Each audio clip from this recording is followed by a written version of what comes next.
La capilaridad es el ascenso de un líquido sobre una superficie a la cual se adhiere fuertemente.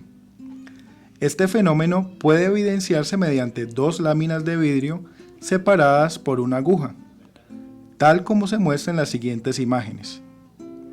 Obsérvese cómo la altura de ascenso del agua es inversamente proporcional a la distancia de separación entre las láminas. Otra forma de evidenciar la capilaridad es sumergiendo un clavel blanco dentro de la solución acuosa de un colorante. El ascenso del agua a través del tallo se manifiesta al poco tiempo mediante una coloración en los pétalos de la flor.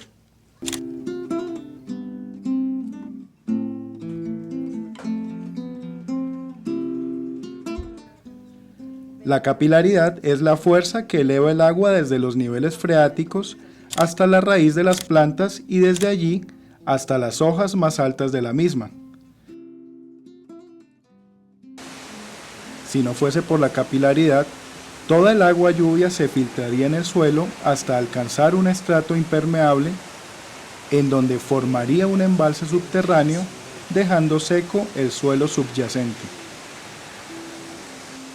Las fuerzas que mantienen unidas entre sí a las moléculas dentro de una masa líquida se denominan fuerzas de cohesión, mientras que las fuerzas de atracción que se generan entre las moléculas del líquido y las de cualquier otra superficie, por ejemplo las del aire o las de la superficie del recipiente que lo contiene, se denominan fuerzas de adhesión.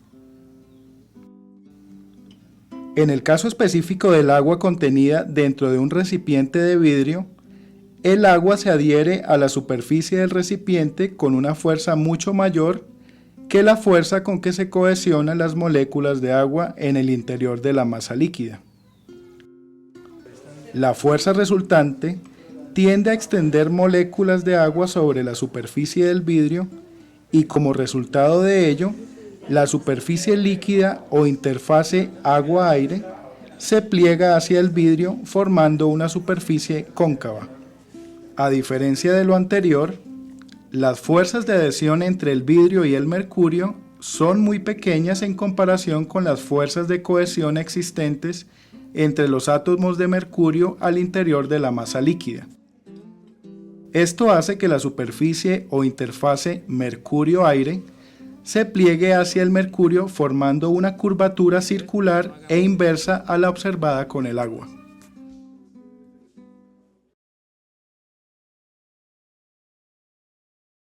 La capacidad calorífica es la propiedad que tienen las diferentes sustancias para absorber calor sin elevar su temperatura apreciablemente. Todas las sustancias responden con cambios de temperatura a la aplicación de calor, pero todas lo hacen en diferente grado o extensión. Así, por ejemplo, cuando se aplica una caloría a un gramo de agua, ésta eleva su temperatura en 1 grado centígrado. Cuando se aplica esta misma cantidad de calor a un gramo de acetona, esta eleva su temperatura en 1.9 grados centígrados. Y cuando se aplica una caloría a un gramo de cloroformo, este eleva su temperatura en 4.3 grados centígrados. Se dice entonces que el agua tiene una capacidad calorífica mayor que la de la acetona y que ésta a su vez tiene una capacidad calorífica mayor que la del cloroformo. El concepto de capacidad calorífica se pone en evidencia cuando se colocan simultáneamente sobre una plancha eléctrica dos volúmenes iguales de mercurio y de agua y se registran sus variaciones de temperatura mediante dos sensores y una interfase de adquisición de datos, tal como se muestra en la gráfica temperatura versus tiempo en pantalla. En esta gráfica, la curva superior representa las variaciones de temperatura del mercurio y la inferior las del agua. Nótese que cuando se suspende el calentamiento, el mercurio se enfría también mucho más rápido que el agua. La elevada capacidad calorífica del agua tiene una enorme importancia para los ecosistemas acuáticos y en general para la vida misma, pues gracias a ella, el agua de un pantano eleva muy poco su temperatura cuando el sol se calienta y baja su temperatura muy lentamente cuando el sol se oculta. Así, la elevada capacidad calorífica del agua es el termostato que regula la temperatura de los ecosistemas hídricos. La elevada capacidad calorífica del agua es también el termostato en los animales de sangre caliente, ya que ayuda a conservar su calor corporal en respuesta al frío externo y disipa el calor excedente en respuesta a una actividad física extenuante. La ósmosis es un proceso de difusión selectiva a través de una membrana. Para la mayoría de los casos, y particularmente para el caso de los sistemas biológicos, la sustancia que se difunde es el agua y la membrana a través de la cual ocurre la difusión es una membrana celular que tiene la particularidad de ser selectivamente permeable al agua. De la misma manera a como un gas tiende a difundirse en otro o como una gota de tinta se dispersa espontáneamente a través de una masa acuosa, así también el agua pura o diluida que se halla separada de una solución concentrada a través de una membrana permeable tiende a difundirse a través de esta, en procura de igualar la concentración en los dos compartimientos. La fuerza de esta tendencia se manifiesta mediante una diferencia de niveles en los reservorios, cuyo valor depende de las concentraciones iniciales de cada fluido. Esta diferencia de niveles, conocida como presión osmótica, es una medida de la fuerza con que se difunde el agua a través de la membrana.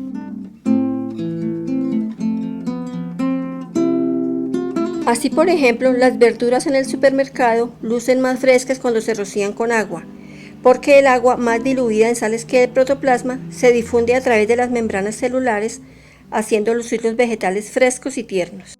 Una utilidad práctica de este principio se observa en las plantas desalinizadoras de agua, en donde se utiliza agua salada como fuente para el abastecimiento de agua potable. Este proceso de tratamiento, conocido como ósmosis inversa, consiste en aplicar presión sobre la superficie de la solución salina hasta doblegar la presión osmótica e invertir el flujo, con el propósito de obtener agua dulce a partir de agua salada.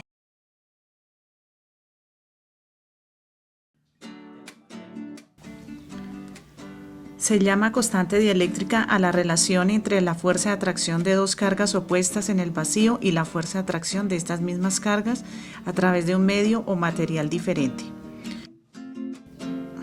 Cuando el medio que separa las cargas es el agua, la fuerza de atracción es solamente la 80ª parte de la fuerza a través del espacio vacío. Se dice entonces que la constante dieléctrica es de 80. Cuanto mayor es la constante dieléctrica de un líquido, más alta es la polaridad de sus moléculas y, en consecuencia, mayor su capacidad para disolver sustancias iónicas. Así, la constante dieléctrica es una medida de la capacidad de un solvente para aislar partículas de carga opuesta, contrarrestando su mutua atracción. El agua es una de las sustancias líquidas con mayor constante dieléctrica que se conocen, o, lo que es lo mismo, uno de los solventes más polares que se conocen. Un aislante o dieléctrico debilita el campo eléctrico entre las placas de un condensador, debido a que las moléculas del dieléctrico producen un campo eléctrico opuesto al campo externo. Si las moléculas del dieléctrico son moléculas polares, es decir, si poseen un momento bipolar permanente, el campo eléctrico inducido en el aislante será mayor y, en consecuencia, mayor también la oposición al campo externo. La porcelana, el caucho, el vidrio, el plástico, el papel, la madera, etc. son ejemplos típicos de sustancias aislantes o dieléctricas. Si usáramos cualquiera de estas sustancias para formar una pieza que una los dos polos de una batería o acumulador, no se observaría ningún movimiento de cargas eléctricas en dicha pieza, o sea, no fluiría corriente eléctrica a través de la sustancia. En la naturaleza, el rozamiento del viento con la superficie de la Tierra arrastra electrones de los materiales que contacta y los eleva hasta las masas nubosas, generando un campo eléctrico entre estas y la superficie de la Tierra. La masa de aire que circula entre estas dos capas actúa como aislante o dieléctrico, manteniendo las cargas separadas hasta cuando algún agente externo, como por ejemplo la lluvia, pone en contacto estas dos capas, liberando la tensión existente mediante una descarga eléctrica. En un equipo como el generador de Van der Graaf, se pueden separar cargas pequeñas y descargarlas sobre la superficie de una solución salina, para simular la generación de los relámpagos en la naturaleza. En este experimento, el rayo de la luz equivale al relámpago en la naturaleza, mientras que el ruido o chisporroteo equivale al trueno.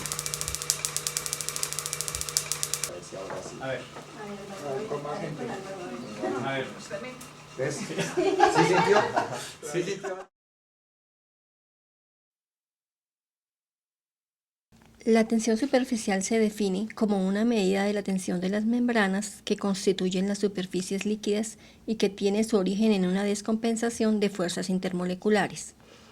Así, en el caso específico del agua contenida en un vaso, las moléculas del interior se rodean y enlazan unas a otras mediante puentes de hidrógeno.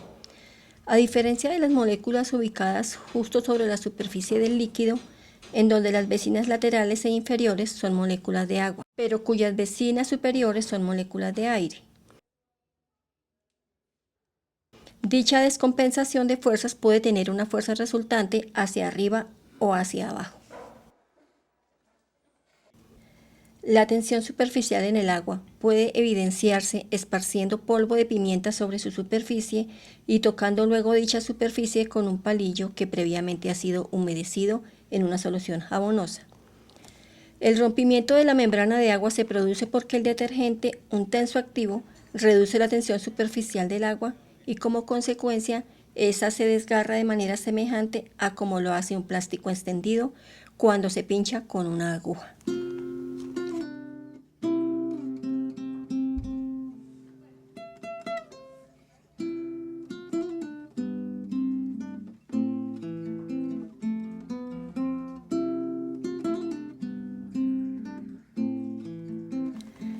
Algo semejante ocurre cuando se adiciona una gota de detergente al agua, de donde se tensiona una laminilla de vidrio.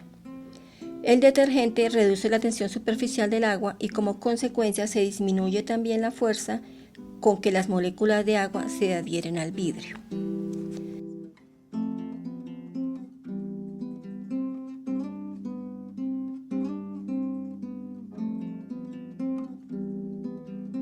La tensión superficial es la fuerza que sostiene un objeto más denso que el agua sobre su superficie.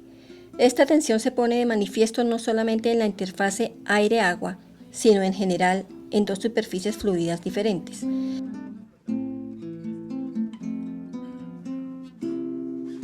Tal es el caso de las burbujas de aceite que se forman suspendidas entre una interfase de agua y etanol.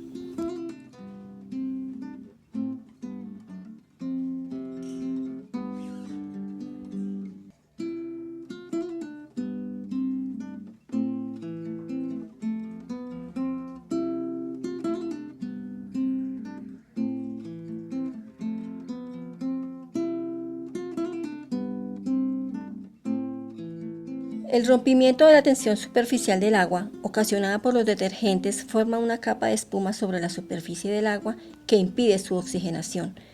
Este fenómeno puede observarse en el río Bogotá en muchos de sus trayectos.